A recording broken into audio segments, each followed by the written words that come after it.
Hey Rob, how you been? Good. How are you? I'm doing good. Just trying to keep up with everybody, right? Yes, yes, yes. I say I'm good. Like I have a bad habit of like saying stuff just because it's like the social norm to say, "Oh yeah, it's good." Not like I had a stomach bug yesterday, and like of course anxiety about going back to school in a few days and stuff like that. But like ultimately, like I'm happy, so that's good. Yeah, that's good. That's great. I mean, that's not good that you had a stomach bug, but yeah, Yeah. that neurovirus is going around again, right? Yeah, I don't know if it's so much a stomach bug. Like I'm trying to get I'm trying to get into my GI. Like I've been referred to them, but Mhm. like I haven't actually like went or anything like that. I'm a big procrastinator because I'm afraid what they're gonna find.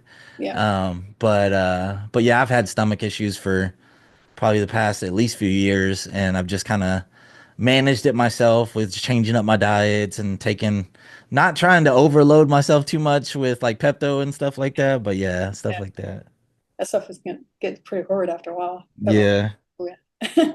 hmm Well, that's good though. Glad to hear. When do you start? When do you go back to school? We go back to school on Monday. Oh, okay. So today's Friday, Saturday, Sunday, Monday. Yeah. So we have 2 more days after today. So I'm really bad with dates. That's another thing that I've discovered, whether it be my autism or my ADHD. Like I'm really, really bad at dates. Yeah. So the 6th, January the 6th. No, you're fine.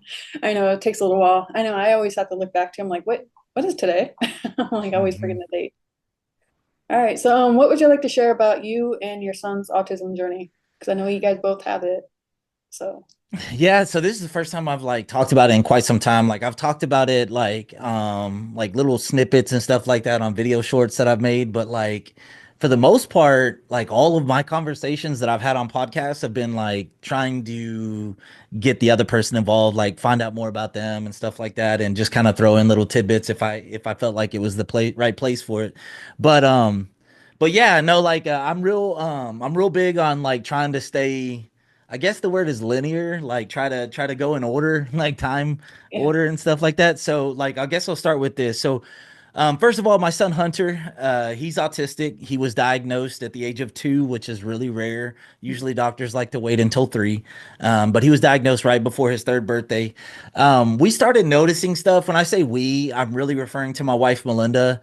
Um, and she kind of filled me in on stuff. Like I don't know. I don't know if I just couldn't see it or if I was just selfish and self-centered and like and I thought, oh, he's just a kid. Like, but ultimately I think that my mindset came from my parents. I was raised very conservative would be the word. Guys don't get sick. We don't go to the doctor. Like I think my mom, and I'm not trying to bash on anybody, but my mom more recently had said that like therapy's not for people like us. You know what I mean? So like that, just to give a little bit of background on where my mind was at Yeah. in the first couple years of Hunter being born and us, you know, getting him diagnosed and stuff like that. So, anyways, he was probably in his like probably mid twos, like, I don't know, 26, 28 months or something like that, whenever Melinda was really adamant. And, I supported her with figuring out what was going on because in the early parts of it, we thought he was deaf because, like, we would go to parades and stuff like that with sirens and stuff, and it wouldn't get his attention.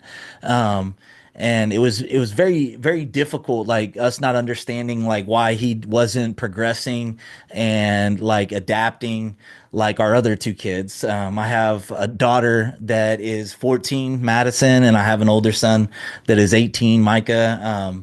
So yeah, we didn't see that. So anyways, she did some research and stuff like that, and actually got an appointment with Baylor, the college, in Waco, and they have a amazing program that like kind of deals with stuff like this, but it's really more focused on hearing. So we took him there. They put us in a little room, probably 4 foot by 4 foot. When I say they put us, they put me and Hunter.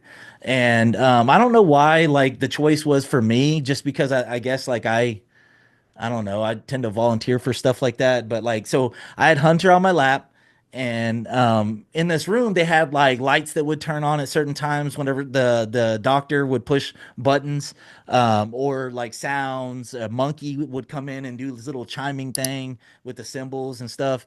And we did that for a few minutes, and the results of that was that, like, I guess we didn't ever seek a formal diagnosis, but the doctor at the time gave us an informal diagnosis that he was deaf. Hmm. Um, and we just didn't believe that, you know what I mean? Because we could talk to him and he would make noises and stuff and repeat like certain things, and like it's just nah, that wasn't for us. So like, Melinda got another doctor's appointment, but this one was with an actual hospital that did imaging on him, and did sound tests, ear tests, and stuff like that, and everything was fine. Yeah. So then that's when we're like, okay, well, what is it? You know what I mean? Um, and then just recommendations from doctors, Melinda doing research and stuff like that, like finally got us to the point where we're like, okay, we need to look into autism. Mhm. Um, and I didn't know anything about it. I'll be honest with you, I didn't. Yeah. Um, and took him to the doctor, and he was diagnosed, like I said, at the age right before he turned 3, with level 3 autism, which, like, according to the DSM-5, that is high support needs. Okay. And I didn't know that at all. You know what I mean? I didn't know any of that stuff. I just knew he was autistic. So we started that, and we um it was tough. Like, it was really tough because it was the first time that we've been exposed to a situation where we don't know what to do, you know? Um, and it was very difficult. So he started school, started, kindergarten, pre-K and stuff like that. And ever since, we've had art meetings, IEP meetings and stuff like that, trying to get him the best therapists that the school can provide, and stuff. And yeah, that was not easy because especially like, and I'm gonna try to make sure that I don't come across as anti-school in any sense, but like, I'm a teacher. Mhm. So like, I need people to understand that. But the district that we're in, this is the best way that I can say it. Ultimately, I think teachers and educators get into the business, get into teaching and educating students for the right reasons. Mhm. But ultimately, like, it's something that I'm very aware of. Like, at the end of the day, they have a budget, right? They have a budget that they have to work with. They can't go above it. That's the money that they have to spend, for public schools. And whenever it comes down to asking as a parent for extended services for their kid, the school district that we were at uh, didn't support that, and tried to, what's the right word? Try to be pushy into getting my wife to sign off on a plan that she didn't agree with, an education plan, and my wife didn't sign it. At the time, my wife was working for the district, but she worked in transportation and stuff like that. So I say all that to say this. We don't work in that same school district for a reason, and it's mainly because of retaliation and just not getting the support that we need for my son, and for me. So Okay. anyways, he yeah, he struggles with some stuff. He struggles with still potty training and stuff. I think it's a sensory issue thing. We've done so many different things. Right now we're on a timer system that we bought this timer, and he has to go, like, when it goes off, he has to go touch it twice to restart it, and then he has to go to the bathroom. Oh. And like, we help him facilitate that as well. So um he's super lovable. Everybody loves Hunter. Like, everybody does. Like, I say it like a lot because I live stream. I live stream playing video games and stuff like that. Like, on a decent day, I'll have 20 or 30 people watching the live at one time. When Hunter gets on, because he wants to, he's aware of what's going on. He truly is. Like, I vetted it and everything. He'll get on and play Roblox live streaming with me sitting right next to him. He'll have 600 to 2,000 people watching him at one time. And it's like, it's just because, like, of that, he has that presence. He truly has that presence. He's got a heart that is, I haven't seen one like it before.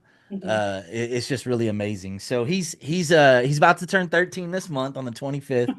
Uh yeah, so yeah. So yeah, that's Hunter. Yeah. That's so great though. I'm glad hearing love hearing about him and how you guys all, I mean, everyone has a learning curve when it comes to when their kids get, first diagnosed and figuring out like what's they're gonna, when they're little, you're like, okay, what's going on with them? You always have to try to do more investigation. And also like you have, like you said, you guys had to advocate for your son for the school district. And I've been there, done that, still doing that.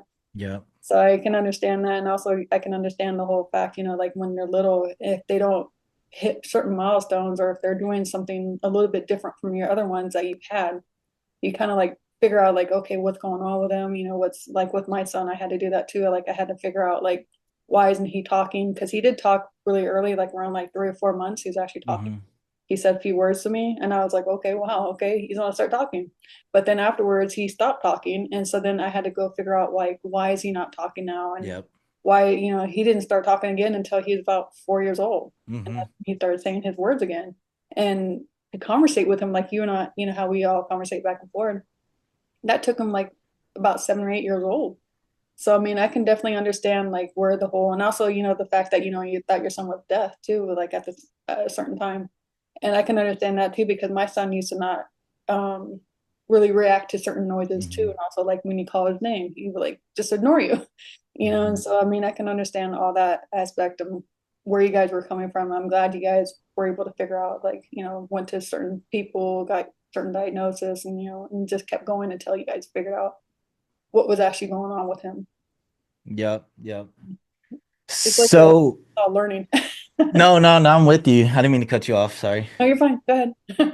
No, I was gonna say, so like, so he's 14 now. There's a lot that I could go on with Hunter. There's a lot of experiences. I will say this before I move on to anything else. One of the biggest struggles with him that we've, I think, turned a corner on because we've not had the same issue since we moved here is that he used to be a runner. He used to elope all the time, to the point that, and I'm not afraid to say it because we're all human and stuff like that, but he's gotten away from his school multiple times.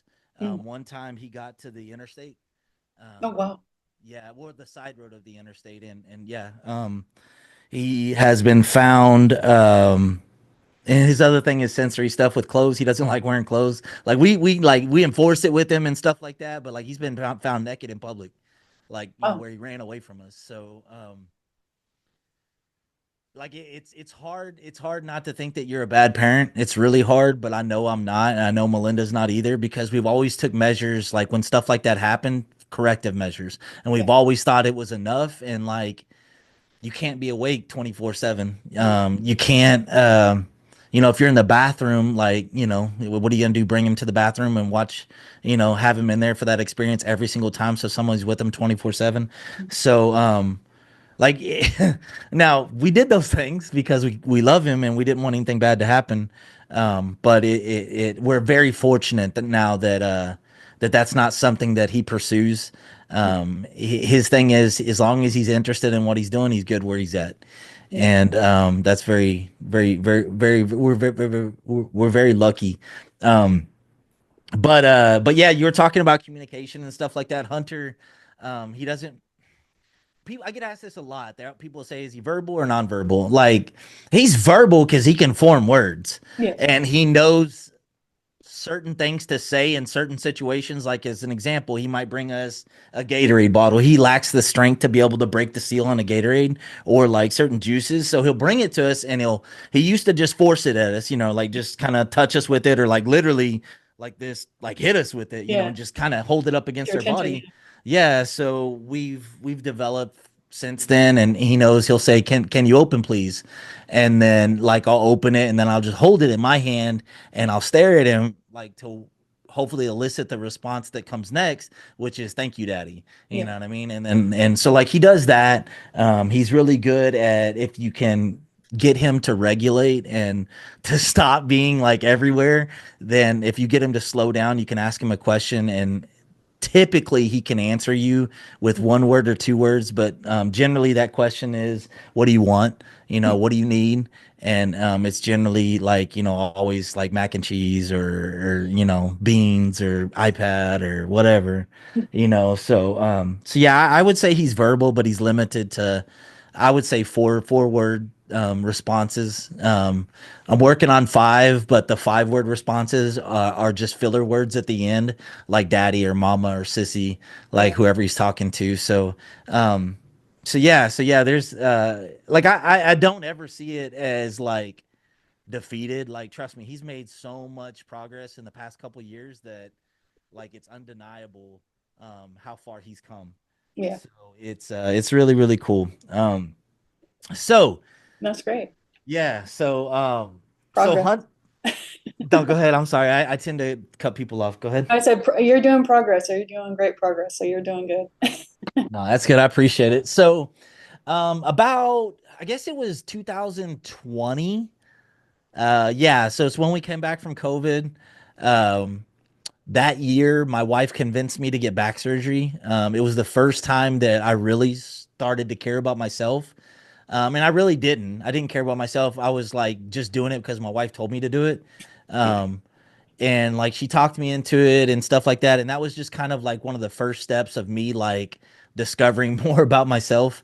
Um, and so I had the back surgery. After that, or I think a little bit before that, I started anxiety medicine. Um, Even after that, like I went to the doctor more and started looking into stuff. And ultimately, like it was about, I guess, 2 or 3 years ago that I'd been watching a bunch of videos, like a bunch of stuff on autism and especially late diagnosed autism.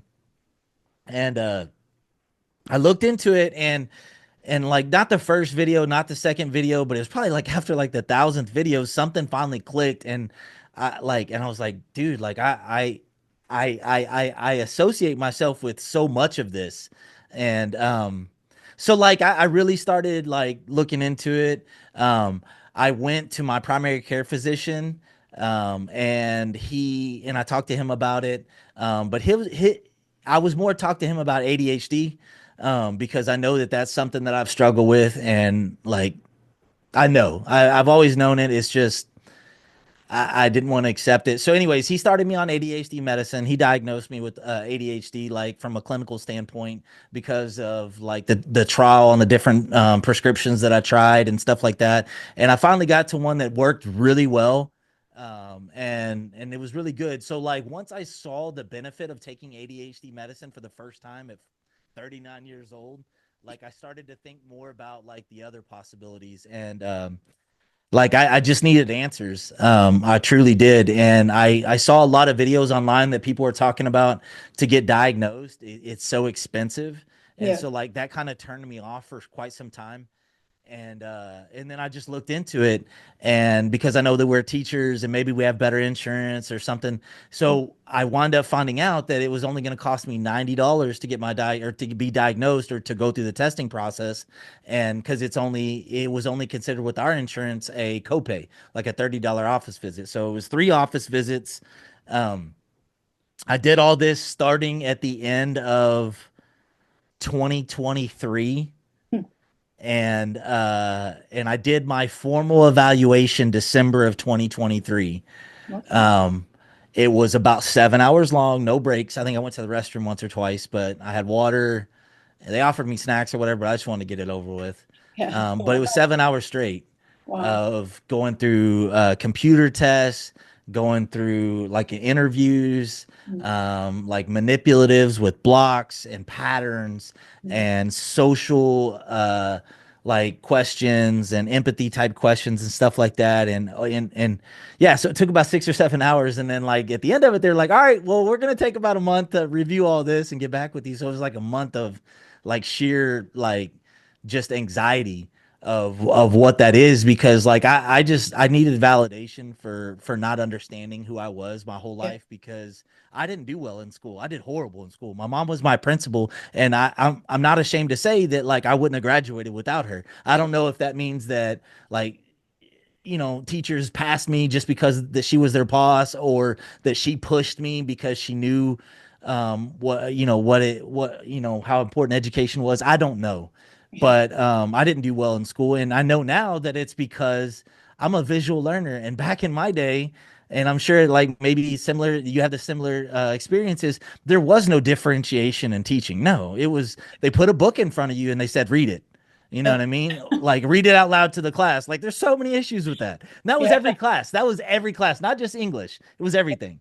exactly. So I cheated a lot. I did whatever it took to just make sure that I didn't get in trouble. And like it just it was very hard because I didn't like doing that stuff. I needed an answer. So on January of 2024, I got called in, and Melinda came with me, my wife, and we sat across from the psychiatrist, and she went over for about 15 or 20 minutes of like the test and what all they look at and how they form conclusions and stuff like that. And it's 15 or 20 minutes of just sheer anxiety because I'm like, can you please just tell me? Can you Yeah. please just, you know what I mean? Like You want I to hear wasn't everything. rude. Yeah, and so like ultimately she said that like based on the test, she di- diagnosed me with level one autism, which level one autism for people that don't know is low support needs. It's changed all throughout years. Like it's changed every time they changed the DSM, Mhm. DSM-4, like they used to call it. High functioning and low functioning, and DSM-5 now is basically kind of similar, but it's less offensive, I think, where it's high support needs and low support needs. So to give a like a generalized overview of our family, my son Hunter is level 3, I'm level 1. My daughter Madison, who's 14, she does not want to be diagnosed, but I believe that she's level 1, and Mhm. with also ADHD. And my son Micah, my oldest son, he has ADHD, and also I believe that he's on the spectrum as well. But same thing, he just doesn't want to label, and I get that. I'm never going to push my kids for anything like that Mhm. because they're functioning fine without it. Exactly. Um, so, um, Yeah. so yeah, yeah, Wow. That's great. I mean, thank you for sharing all that. Definitely helps out a lot. yep. Sorry, hold on one second. My No, computer's you're good. okay. Uh, and so, well, thank you, yeah, for sharing like your whole, how you got diagnosed and how that all came across. I know some people are like wondering like how the testing goes, and that's definitely a long time to do a test. Yeah, no, it was At very. least you got it. You got it done. And Yep. did you have any like do you have any tips or advice or anything for people on the spectrum or kids, parents that have kids on the spectrum? Absolutely. So like, and this is not a plug, but we talked about this earlier. Like, I do have a website. It's autisticteacher.org. And it's something I started because I am a life coach for multiple kids. Each of them are neurodivergent. Some are autistic, some are autistic and have ADHD. I also am a life coach for a couple adults. But it's like it's not like I didn't start a website to get paid. Hmm. I started a website because it feels good. It feels good because I know that I have a gift, and I know I don't say that lightly. I don't say that lightly because I had to be convinced of it, like by multiple therapists, by my wife, by students, by parents, by administrators, and all that stuff. Like I have a gift, but I earned the gift. I earned the gift because I spent 40 years of my life not understanding like what was like I didn't understand who I was, so I perfected how to be neurotypical. Like, and I know how to read people. I know social situations, like in a sense that if I know a social situation is coming up, then I will prepare every possible outcome for it, and like it almost looks beautiful the moment that I'm in that social situation because it's so like perfected. Like I put a mask on, Yeah. and I don't like that.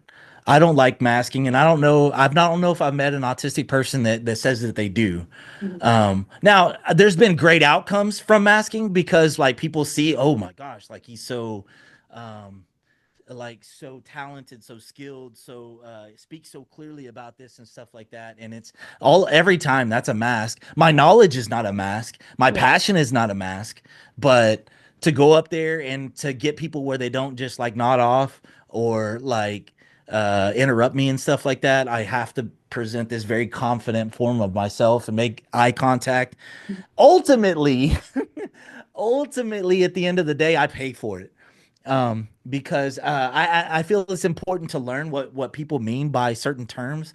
Like I didn't know what autistic meltdown was. I didn't know what autistic shutdown was. Mhm. Um, I have meltdowns on probably a monthly basis.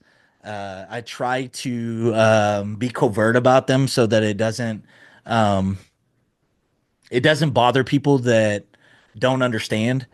Yeah. But I have a shutdown anytime I do something major like that. So by that I mean I'll come home and I'm done. Yeah. Like I'm done. Like it's not physical. Like if I had to run 5 miles, I can run 5 miles. It's mentally, I'm so mentally exhausted because of the multiple masks or mask that I've had to hold throughout the entire day, and it's not easy, you know what I mean? Like, and it's like one of the things that I like to explain is I like to give people situations so they can better understand. Like, just imagine that your comfort zone is working in the same place with the same people at the same schedule, Yeah. with the same all that, and then it's like all of a sudden imagine you having that comfort and then your boss comes up to you and says, all right, so we're changing this now. I'm moving you to this other location. This other location's in a different country that speaks a different language, and you have to learn their culture, and you have to make sure that you fit in, and you also have to lead these people, Yeah. right? So like, to me, not every day's like that, because I have my comfort, I have my routines, I have those things. Like my routine is beautiful when it works. When it doesn't, it feels like the situation I just described. And you can only imagine the end of that first day after being transferred to that location, how mentally exhausted you would feel. That's how I feel. Mhm. At least once a month. It just depends. And it's not like, oh, I schedule it. You know what Yeah. I mean? I don't schedule it. It's just Yeah. Just how it is. sometimes it is scheduled. Sometimes it's, okay, you have a meeting, I have a meeting I have to go to and I have to present this stuff, or like as an example, something that I'm going to ask for an accommodation on Tuesday for my principal is to not have to be forced to do what we call flex days, Mhm. which is I have 130 something students of my own. There is 750 seventh graders in our school, so I have five other math teachers. A flex day is when we we basically put all the names in a hat and they go, like, random kids go to your classroom and you try to teach them like this one specific subject in your certain way, right? And it's like it's horrible. Like, and when I say it's horrible, I don't mean the kids. I love the kids, and even if they're not on my grade book, I still love them and I still care about them. I tell them when they walk into my room about that. It's ultimately I'm having to handle classroom management, all these different personalities, not understanding accommodations for these kids that are never in my class, so I don't know how to help them best learn in that environment. So it's very taxing on me, and I mask the entire time, Yeah. and it's very stressful because I'm trying to squeeze a learning activity into a very short period of time, and at the end of it still have an exit ticket where we can see if they actually learned anything from me that day. So Yeah. it's very, very taxing, and I do it because I do it for the kids. Mhm. And I want them to have the best possible outcome. Like, I know this, and this is I know how I sound when I say certain things, but I don't care. Like, I'm the best math teacher that I've met. Like, and when I say that, I only say that because that's what I've heard from, like, anybody that's been in my room. Yeah. Like I'm It's good to do that. so, and here's the only reason why I say that. If you're really good at something, like, I feel like, in my opinion, you owe to be that person on point every day for the other people that could benefit from it. Um, so it's not easy. I don't get to just go in there and be myself. Yeah. I got to go in there and kill it. But at the end of the day, the thing that's most killed is me. Yeah. The crash is not fun, right? Yeah, yeah.